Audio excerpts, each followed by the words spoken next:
नमस्कार, MB news म्हणजे महाराष्ट्रातील बातमीपत्रामध्ये आपले स्वागत आहे। बातमी बघण्यापूर्वी आमच्या चॅनलला लाईक आणि सबस्क्राइब करायला विसरू नका। तर बघूया आजची विशेष बातमी। अमरावती जिल्ह्यात आज सकाळपासून ढगाळ वातावरण निर्माण झाल्याने तालुक्यातील शेतकरी चिंतेत सापडलेला आहे। शेतात पेरणी केलेला हरभरा आता चांगला डोलू लागला आहे।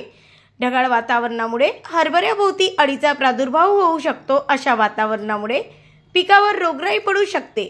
यामुळे फवारणीचा खर्च वाढेल, खताचा खर्च वाढेल। फवारणी आणि खताचे भाव दुप्पट तिपटीने वाढलेले आहेत। फवारणी करण्यासाठी निंदणीसाठी मजूर मिळत नाहीत। त्यात असा निसर्गाचा लहरीपणा। जोपर्यंत घरात शेतीमाल येत नाही तोपर्यंत शेतकऱ्याला शाश्वती राहत नाही। शेती करणं आता खूप जिकिरीचं झालं आहे। ढगाळ वातावरणामुळे शेती पिकांवर संकटाचं सावट आहे, अशी चिंता शेतकऱ्यांनी व्यक्त केली।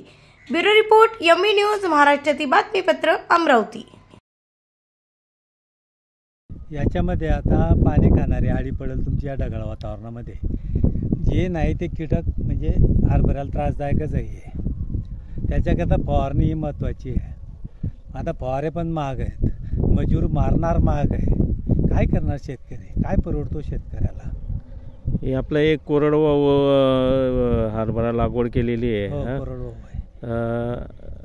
आणि आता पावसाचे बी अंदाज सांगितलेला आहे। आता पुढे काय करतो परमेश्वर त्याच्यावर माहिती आहे। आता पडला पाऊस जास्त कमीच पडला समजा तर गेलं हे पीक पण गेलं। हां, पहिलं मुक्त आलाच नाही।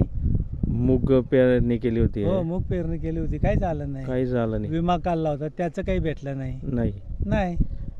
शेतकऱ्याला फक्त मेहनत करायची, वाया घालवायची, दुसरं काय। आता हे 12,000 रुपये क्विंटलचं बी आहे। मग 1 क्विंटल 20 किलो बी लागलं या शेताला। काय का 14,000चं। आणि फवारणी वेगळी, अजून निंदणारे वेगळे, फवारणी मारणाऱ्यांचा तो रोज वेगळा। मग 7 ते 8 पंप मारतात, बरोबर। मग 250, 300, 400 रुपये रोज मागतात। काय परवडणार शेतकऱ्याला हो? आणि फवारणी खतं वगैरे सगळं महाग झालं। मग सगळंच महाग झालेलं आहे ना। तुमची खतं महाग झाली, युरिया महाग झाली, DAP महाग झाली। काय स्वस्त आहे? शेतकऱ्याला काही स्वस्त नाही आहे दादा। आणि जोपर्यंत घरात पीक येत नाही तोपर्यंत शाश्वती नाही। आम्ही नाही की हे येणारच आणि मी एवढा घेणारच, याचं शाश्वती नाही। तोंडात आलेला घास एखाद्या टायमाला डिब्या उडून जातात, या एवढं वादळ पण येतो एखाद्या टायमाला। बरोबर। कापलेल्या डिब्या या शेतातून त्या शेतात। काय करायचं शेतकऱ्याने? शेतकरी हा फक्त निसर्गावर अवलंबून, निसर्गावर अवलंबून तो ठेवेल तसं राहील। भाव काय मिळतो त्याचं काय ती अजून गॅरंटी नाही। तो तर पुढचा प्रश्न आहे अजून भावाचा। व्यापारी ठरवल तो भाव शेतकऱ्याला। शेतकऱ्याचा कुठे उत्पादित भाव आहे? नाही। व्यापाऱ्याला परवडतो त्या भावात मागतो, व्यापारी घेतो। शेतकऱ्याला दिल्याशिवाय गत्यंतर नाही। कर्ज झालेला असतो। फवारावाला म्हणतो मी, खतावाला म्हणतो मी, रोजंदार म्हणतो मी। कुणाकुणाच परवडणार शेतकरी?